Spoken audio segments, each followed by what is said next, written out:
네, 오늘은 창세기 20장 1절부터 8절까지 말씀을 보도록 하겠습니다.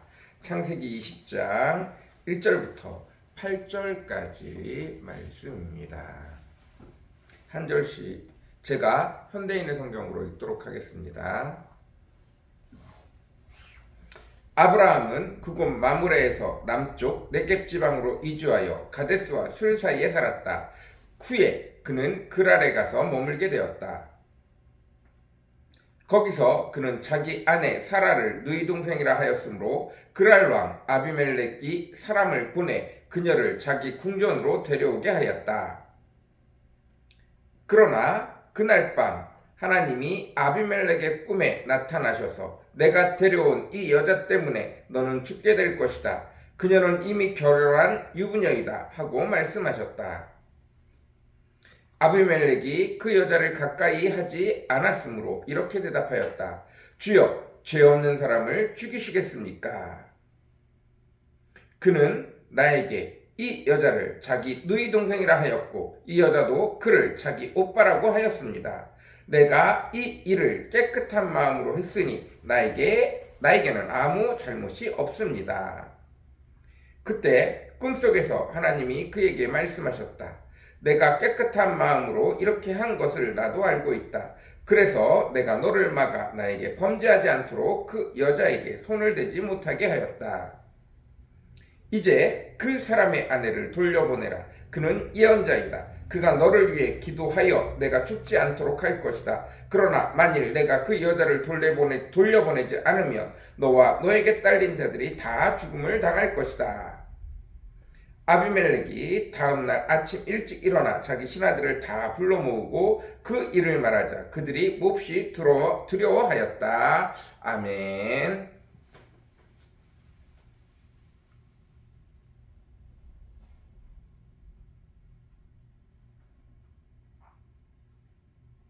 네, 오늘은 창세기 20장 1절부터 8절까지 말씀입니다.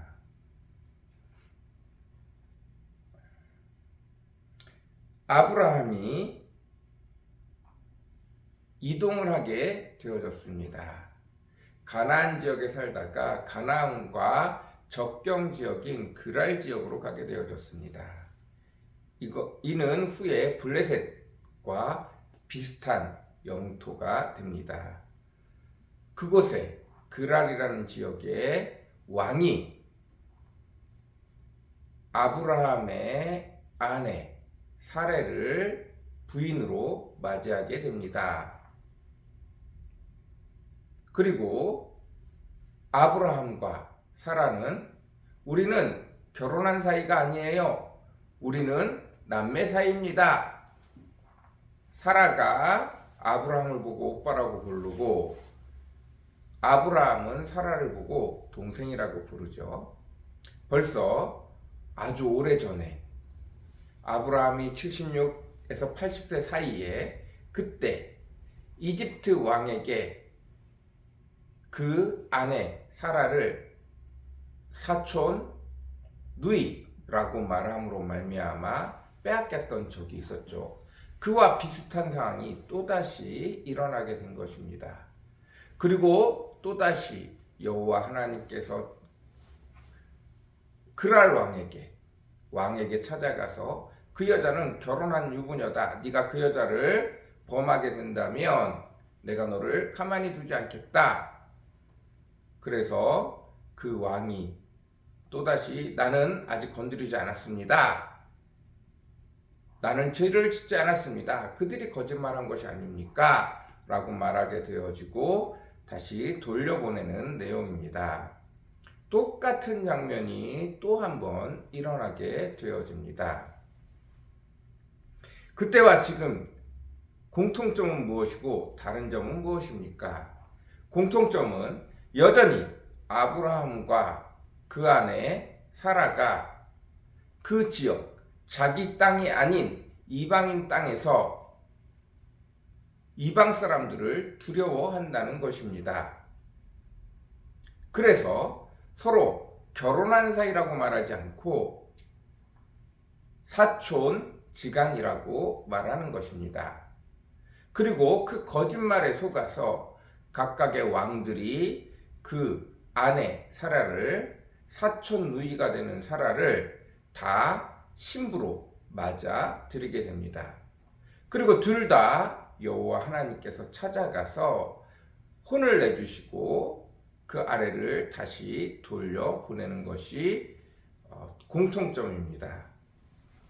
다른 점이 있다면 무엇입니까? 이때 아브라함, 이집트에 있을 때 아브라함과 아내 사라의 나이는 70세에서 80세, 아내 사라는 60세에서 70세입니다. 그리고 지금은 아브라함 100세, 99세, 사라 89세입니다. 예. 90세 된 할머니가 되어진 거죠. 네. 물론 그때도 60세인데 지금하고는 나이가 좀 다르기 때문에 보통 120살 넘게 살고 있는 때이기 때문에, 네, 120살을 넘게 한참 넘겨서 살고 있는 때이기 때문에 아직 그때까지는 젊은 시기라고 할 수 있습니다. 그러나 90세가 된 사라는, 89세가 된 사라는 미모가 이쁘지 않아요. 그때와 지금의 다른 점이라면, 그때는 사라가 너무 이뻐서 이방 사람들이 사라를 빼앗아 가려고 그랬다면 지금은 그런 이유가 아닙니다. 그러면 어떤 이유입니까? 지금은 아브라함이 너무나 큰 세력이 되어진 거예요.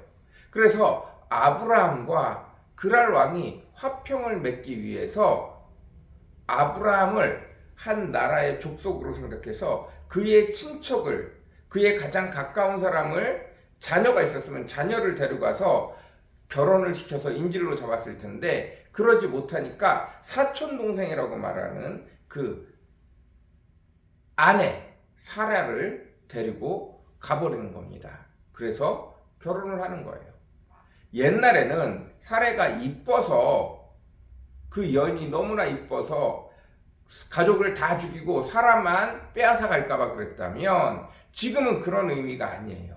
지금은 아브라함이 너무나 커졌기 때문에, 아브라함의 세력이 너무나 커졌기 때문에, 아브라함이 가지고 있는 부가, 그리고 아브라함의 종이 318명이나 되는 종들이 있었기 때문에, 아브라함이 한번 움직일 때마다 움직이는 사람이 너무 많았기 때문에 그 세력을 함부로 볼 수가 없었던 거예요.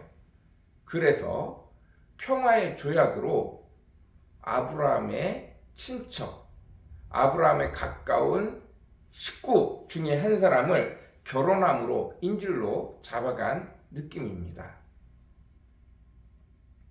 그리고 그때와 지금이 다른 점은, 그때는 하나님이 아브라함을 통해서 자녀를 낳는다고 얘기를 했어요. 그리고 지금은 아브라함이 사라를 통해서 곧 있으면 아이를 낳을 것이라고 얘기했다는 점입니다. 이게 완전히 다릅니다. 또 한 가지가 있습니다.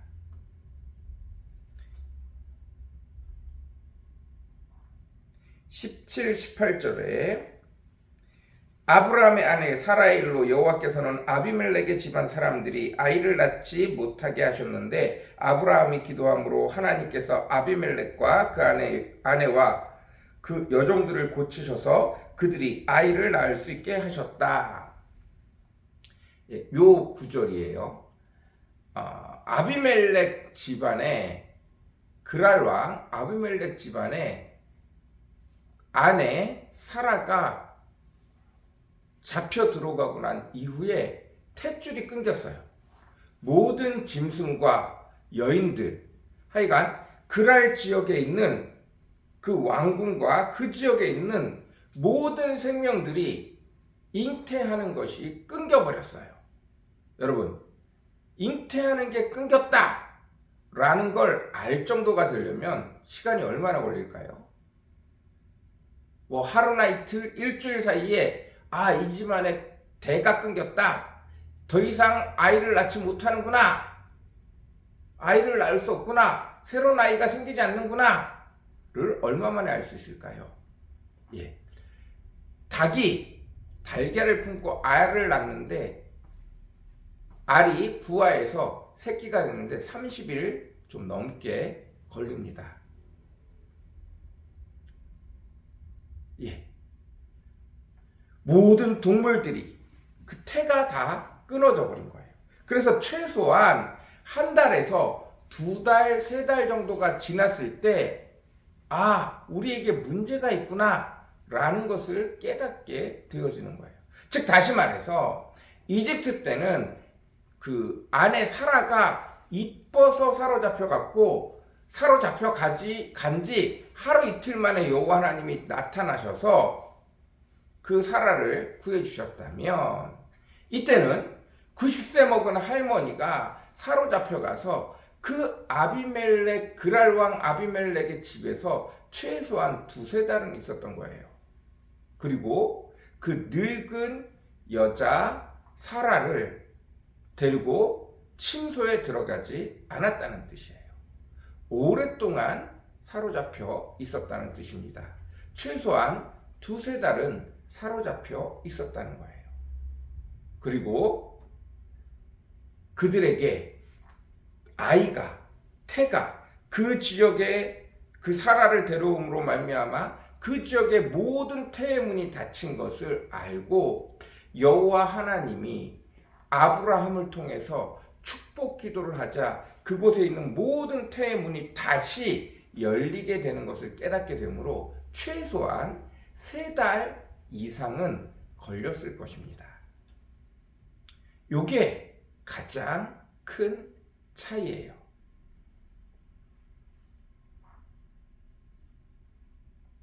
여러분,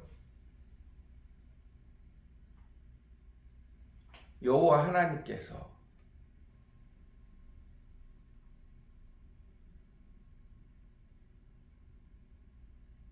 또다시 아브라함을 살려주셨습니다. 아브라함이 해결하지 못하는 문제를 해결해 주셨습니다.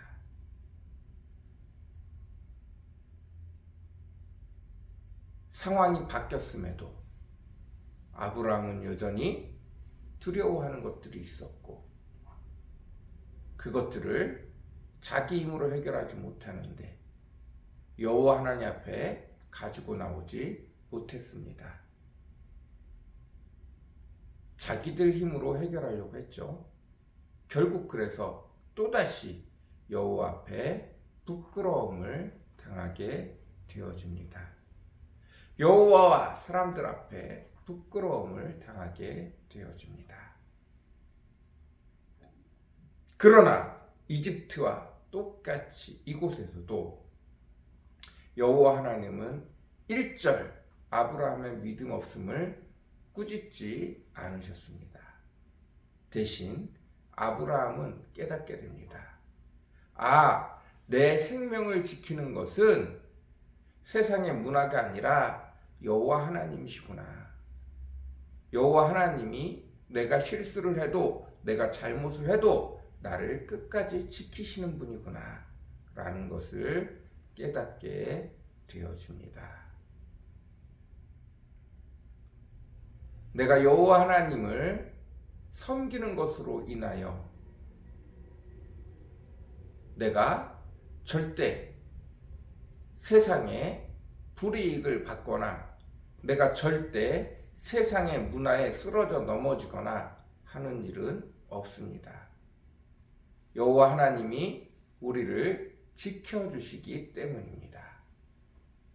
문제는 내가 세상의 방편에 쫓아갈 때 오히려 그것 때문에 내가 무너지고 쓰러지고 부끄러움을 당할 수 있다는 사실들을 기억하십시오. 여호와 하나님은 우리가 여호와 하나님을 섬기는 것으로 인해서 우리가 이 땅에 살아가면서 불이익을 당하는 것을 원치 않습니다. 하나님은 반드시 그의 백성을 높이길 원하시고 하나님은 반드시 그의 백성을 통하여 일하기를 원하십니다. 단지 우리가 그리스도인이란 이유로 박해를 당하고 조롱을 당하는 것은 예수 그리스도의 이름을 증거할 때뿐입니다. 불쌍한 영혼을 대신해서 내가 손해를 입을 때뿐입니다. 여러분 기억하십시오. 예수 그리스도를 믿는 것으로 내 삶에 어떠한 불이익을 하나님이 허락지 않으시는 분이십니다. 하나님의 법도대로 살아가기 위하여 애쓰고 힘쓰실 수 있는 저와 여러분 되어지시기를 간절히 사모합니다. 같이 기도하겠습니다. 사랑과 은혜가 풍성하시고 거룩하신 주님, 아브라함이 벌써 20년 가까이 지났는데도 또다시 비슷한 실수를 또 저지르고 맙니다. 하나님, 이것이 인생의 연약함입니다. 하나님, 용서하여 주옵소서. 하나님, 용서하여 주시옵소서. 이것이 우리들의 모습입니다. 여전히 하나님을 믿는다고 하면서도 우리 앞에 발생하는 문제들을 가지고 주님 앞에 나아오지 못하고 어떻게든 내 마음대로 해결해 보려고 애쓸 때, 세상의 방법으로 해결해 보려고 애쓸 때 우리는 실수할 수밖에 없고 넘어질 수밖에 없고 악한 세력에, 악한 사단마귀의 계계에, 함정에, 올무에 빠질 수밖에 없습니다. 우리의 믿음 없음을 용서하여 주시고, 우리의 지혜 없음을 용서하여 주시고, 우리의 믿음 없음을 용서하여 주옵소서. 나의 주 나의 아버지 하나님은 나를 끝까지 지키시는 분이고, 나를 끝까지 보살피는 분이고, 나의 안전을, 내 목숨을 그 누구에게도 빼앗기지 않는 분이라는 사실을 늘 기억하게 도와주옵소서. 감사합니다. 예수님의 이름으로 간절히 기도드렸습니다. 아멘.